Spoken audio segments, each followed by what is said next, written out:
Thank you all. I would like to begin by thanking my beautiful wife, Sara, my family, a few of whom are here tonight, including my parents, Beth and Tony, Michael Sapienza, members of the Colorectal Cancer Alliance, and finally, all of you for being here tonight. The Blue Star Award is one of the most humbling awards I will ever receive. It is also the most significant. I stand before you today merely as a representative for those who have suffered due to this disease. As Sara has shared with all of you tonight, we unfortunately dealt with the dread and misery that a colon cancer diagnosis brings. I was diagnosed just shy of my 28th birthday. I had arrived to spring training in 2020 and underwent the usual routine blood tests that the Orioles medical staff typically ordered for us to start our year. When the test came back, it showed a dramatic drop in my hemoglobin, hematocrit, and iron levels. Other than some mild fatigue, there are no major red flags or warning signs that anything was seriously wrong.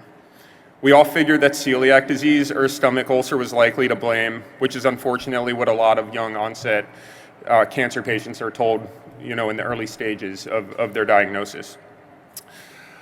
Luckily, our head trainer and team doctors decided to take the safe route and order an endoscopy and a colonoscopy in order to rule out the worst case scenario. I am forever indebted to them for making that call.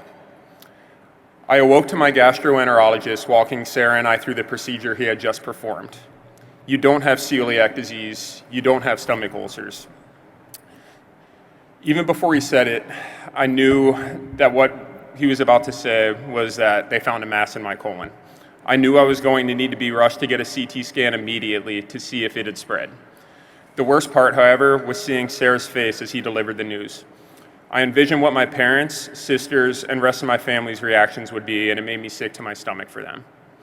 From the second of my diagnosis, I realized how important a great support system was going to be throughout this entire process. Some days you need encouragement, and other days you need to reciprocate that encouragement. This rang true the next 6 months. After the initial shock of the diagnosis wore off, reality set in.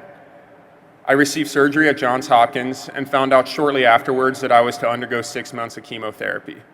I received treatment every other Monday and had 12 treatments total. Sickness, nausea, insane sensitivity to anything cold, and fatigue filled the few days following my treatments.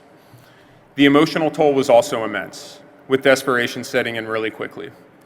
I remember thinking almost every night that I just wanted to survive and live a long life with Sara. I would often Google statistics and try to deduce what those survival chances were, which I put at about 50-50. I was angry, having come off the best year of my career and feeling like I had my future in baseball stripped away from me.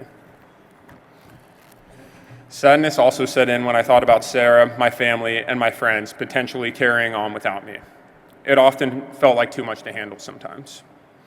However, without that great support system I mentioned, and without my amazing care team at Hopkins, the bad days would have likely outweighed the good. My girlfriend at the time, and now wife, became an at-home nurse overnight, helping me when I felt sick, knowing which foods I had sudden aversions to, bathing me when I had my take-home chemo in my port, and taking the port out every other week. More importantly, she was there for me every time I was down and gave me a kick in the ass when I needed it. We truly learned to appreciate every day and every moment we had together. Our families were also very instrumental in helping us through this time, always offering encouragement, being there for us, and visiting when we needed them. During these months, perhaps what helped me the most was talking to others who had endured the disease and knew exactly what I was going through. I met so many people through the Alliance that prepared me for what I was going to go through, such as foods to avoid, steps to take when I was feeling sick from chemo, and all the expected emotions throughout it all. This inspired me to make a promise to myself that if I were to survive, I will be there for anyone going through what I once did. I have met so many incredible people and made many friends because of this.